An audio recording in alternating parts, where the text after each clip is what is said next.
Hello my beautiful souls, welcome back to my channel. आज की reading में हम देखने वाले हैं कि आपके और आपके पार्टनर के रिलेशनशिप का पास्ट, प्रेजेंट एंड फ्यूचर क्या है। पास्ट में आपको लेकर एनर्जीज उनकी कैसी थी, आप लोगों के रिलेशनशिप की एनर्जीज कैसी थी, प्रेजेंट सिचुएशन में कैसी एनर्जीज हैं और इन फ्यूचर कैसी एनर्जीज रहने वाली हैं। रीडिंग जर्नल है, आप लोगों के साथ जितनी एनर्जीज रेजोनेट करती हैं आप उतना रखिए, जितना रेजोनेट नहीं करता है उससे जाने दीजिए। मेल एंड फीमेल सभी के लिए और सारे ही साइंस के लिए रीडिंग है। रीडिंग टाइमलेस है, तो जिस वक्त पे आपके सामने आती है उस वक्त पे रीडिंग आपके साथ रेजोनेट कर सकती है। तो चलिए स्टार्ट करते हैं। हाईलाइटेड साइंस बता देती हूँ। ये साइंस आपके पार्टनर के हो सकते हैं।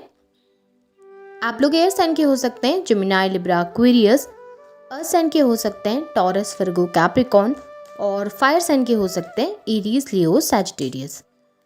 अब मैं नंबर्स आप लोगों के लिए देख लेती हूँ। यहाँ पर पे नंबर 1 इंपॉर्टेंट दिखाई दे रहा है, जैन मंथ आप लोगों के लिए इंपॉर्टेंट हो सकता है। नंबर 10 की एनर्जीज दिखाई दे रही है, अक्टूबर मंथ आप लोगों के लिए इंपॉर्टेंट हो सकता है। नंबर 7 जुलाई मंथ इंपॉर्टेंट हो सकता है।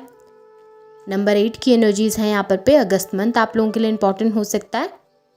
और यहाँ पे 10 नंबर काफ़ी बार निकल के आया है, तो हो सकता है आप लोगों को 10 काफ़ी ज़्यादा दिखाई दे, या हो सकता है 101 आप लोग देख सकते हैं। और कुछ लोगों के लिए 1001 भी दिखाई दे सकता है आप लोगों को।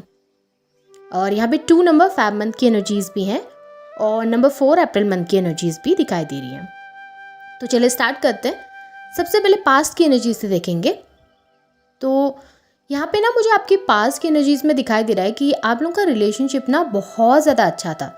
यानी कि जिस समय पे आप लोगों ने रिलेशनशिप स्टार्ट किया, सबसे पहली बात तो ये रिलेशनशिप जो था ना आप लोगों का, ये किसी सोशल मीडिया के ज़रिए आप लोगों से जुड़े हुए हैं। आप लोग एक दूसरे से, हो सकता है सोशल मीडिया के ज़रिए आप लोग एक दूसरे से मिले थे, या फिर अपने वर्क प्लेस में एक दूसरे से मिले थे, काम की जगह पर एक दूसरे से मिले हो सकते हैं, एक दूसरे के कलीग होंगे आप लोग, या जैसे अगर स्टूडेंट हैं आप तो हो सकता है कॉलेज वगैरह में एक दूसरे से मिले थे।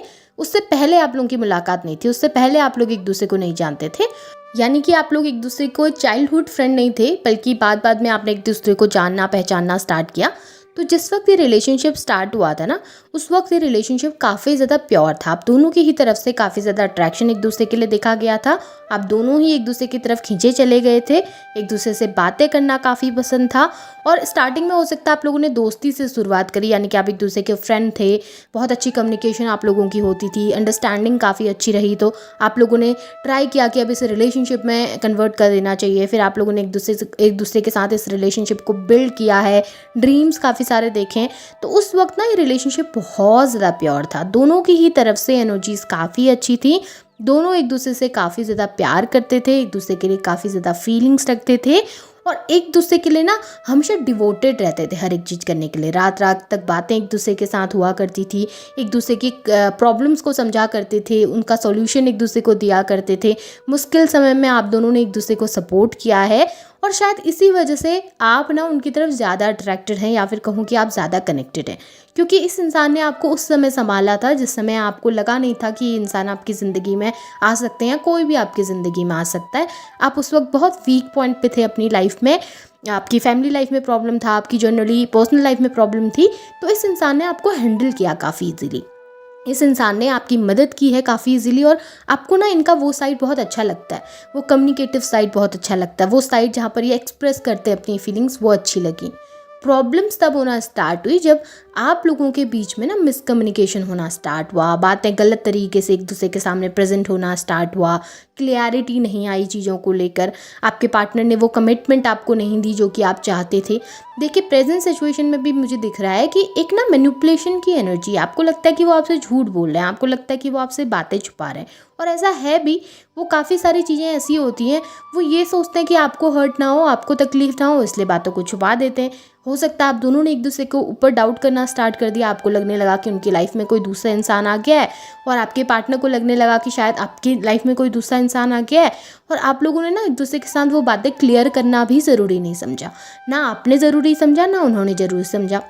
और अगर आपने क्लैरिटी मांगी भी ना, यानी कि अगर आपने जाकर कहा भी कि ऐसे ऐसे मुझे डाउट है कि आपकी लाइफ में कोई दूसरा इंसान है, क्या ये सही है, आप मुझे क्लैरिटी दो, उस वक्त शायद क्लैरिटी देने के बजाय आपके पार्टनर ने गुस्से में आकर आपसे बात करी, एरोगेंस में आकर बात करी, और इस वजह से रिलेशनशिप बिल्कुल टूट गया और गलत चीज़ों के लिए आप पे ब्लेम करना स्टार्ट किया। आपको हमेशा ये कहना शुरू कर दिया कि आप हमेशा डाउट करते हैं, आप हमेशा उनके ऊपर प्रेशर डालते हैं चीज़ों के लिए, या आप एक गलत तरीके से इस रिलेशनशिप को बिल्ड कर रहे हैं, टॉक्सिक हैं आप बहुत ज़्यादा, इस तरीके की चीज़ें वो आपके ऊपर कहने लगे, जबकि उनको उस वक्त पे क्लैरिटी देनी चाहिए थी। चीज़ें इतनी ख़राब नहीं थी आप लोगों के बीच में, चीज़ें अच्छी थी, उनकी तरफ से भी प्योर रिलेशन था, आपकी तरफ से भी अच्छा था। पर जहाँ पे बात आती है ना कि बातें छुपाने की, क्लैरिटी ना देने की, कमिटमेंट ना देने की, हो सकता है कमिटमेंट इसलिए ना दे रहे हो कि फैमिली नहीं मान रही है, फैमिली की तरफ से हाँ नहीं है, तो कमिटमेंट देके भी क्या करेंगे, कमिटमेंट आपके पास देकर कैसे वो आगे बढ़ेंगे इस रिलेशनशिप में, जबकि फैमिली तैयार नहीं है चीज़ों के लिए। तो ये बात उन्होंने क्लियरली आपको कहनी चाहिए ना कि मेरी तरफ से ऐसी प्रॉब्लम्स फेस हो रही हैं, तो इस चीज़ में मैं अभी कुछ नहीं कर सकता हूँ, आगे चलकर मैं चीज़ों को सॉर्ट आउट करने की कोशिश करूँगा, तो मुझे थोड़ा टाइम दो। लेकिन ये कहने के बजाय आपके पार्टनर ने गुस्सा करना ज़्यादा ज़रूरी समझा, आपके ऊपर चिल्लाना ज़्यादा ज़रूरी समझा, रिलेशनशिप को तोड़ना ज़्यादा ज़रूरी समझा, और एक दूसरे के साथ डिस्टेंस क्रिएट करना ज़्यादा ज़रूरी समझा। बातें ना होने की वजह से, डिस्टेंस आ जाने की वजह से ज़्यादा प्रॉब्लम क्रिएट हो गई हैं आप दोनों के बीच में। अब देखिए फ्यूचर में क्या दिख रहा है, फ्यूचर में दिख रहा है रिग्रेट। आपके पार्टनर की तरफ से एक रिग्रेट दिखा है जहाँ पर वो बहुत दुखी हैं, बहुत सैड हैं, और आपके ऊपर दिखाई दे रहा है प्रेशर। अब प्रेशर मैं इस सेंस में बोलूँगी कि आपकी लाइफ में ना दो लोगों की एंट्री होने वाली है, एक तरफ से आपके पार्टनर आएंगे और एक तरफ से कोई नया इंसान, कोई नया ऑफ़र। अगर आपकी मैरिज की एज है तो हो सकता है आपकी फैमिली मैरिज के कोई ऑफर्स आपके सामने लेके आएँ, लेकिन आप अपने पार्टनर से कनेक्टेड हैं तो आप वहाँ पर भी कनेक्ट नहीं हो पा रहे हैं, वहाँ भी नहीं जुड़ पा रहे हैं, ना अपनी फैमिली को मना कर पा रहे हैं, और ना ही आपके पार्टनर आपको कमिटमेंट दे रहे हैं। तो इस चीज़ का प्रेशर आपके ऊपर आ जाएगा कि अब आप करें तो करें क्या उस नए इंसान को अपनाएं, क्योंकि वो हर तरफ से परफेक्ट है, उनकी जॉब अच्छी है, वो अच्छा कमाते हैं, अच्छे घर से हैं, अच्छा बोलते हैं, अच्छा दिखते हैं, हर तरीके से परफेक्ट है। बट उसको मना कैसे किया जाए, उस प्रपोजल से दूर कैसे जाया जाए, जबकि आपके पास तो कोई वो इंसान है ही नहीं जिससे आप अटैच्ड हैं। आपके पार्टनर तो आपको कमिटमेंट ही नहीं दे रहे, तो इस बात को लेकर आप थोड़ा कंफ्यूज रह सकते हैं। वहीं आपके पार्टनर रिग्रेट करेंगे, आपसे दूर चले जाने के बाद उन्हें अफसोस होता हुआ दिख रहा है, वो बहुत ज़्यादा अफसोस में रहेंगे कि उन्होंने आपको खो दिया, उन्होंने आपसे डिस्टेंस क्रिएट करी, जहाँ पर उन्होंने आपका साथ देना चाहिए था, आपके साथ खड़ा होना चाहिए था, वहाँ पे उन्होंने आपको अकेला छोड़ दिया। और इस रिग्रेट के साथ वो आपके पास आएंगे, आपसे सॉरी बोलेंगे, आपको मनाने की कोशिश करेंगे, अपनी फीलिंग्स एक्सप्रेस करने की कोशिश करेंगे आपके सामने, लेकिन आप दुविधा में रहेंगे कि अब आप करें तो करें क्या, क्योंकि आप अपने पार्टनर पे भी ट्रस्ट नहीं कर पाओगे। आपको लगेगा कि शायद आगे चलकर भी आपके पार्टनर इसी तरीके से आपको लटका के रखेंगे या आपको कमिटमेंट नहीं देंगे, उस वजह से आप अपने पार्टनर के पास भी नहीं जा पाएंगे और उस नए इंसान के पास भी नहीं जा पाएंगे, क्योंकि आप अपने पार्टनर के लिए अभी भी फील करते हैं, अभी भी वो इमोशन रखते हैं। तो इस चीज़ का सोल्यूशन ना आपके ही हाथ में है।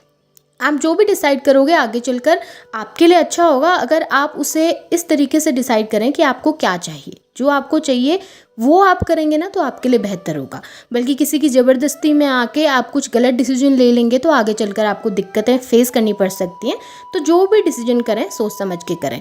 बाकी एनर्जीज अच्छी हैं, इस समय पे थोड़ा डिफ़िकल्टीज फेस कर रहे होंगे, लेकिन आने वाला समय आप दोनों के लिए काफ़ी ज़्यादा अच्छा दिखाई दे रहा है और इस रिलेशनशिप के लिए अच्छा दिखाई दिया है।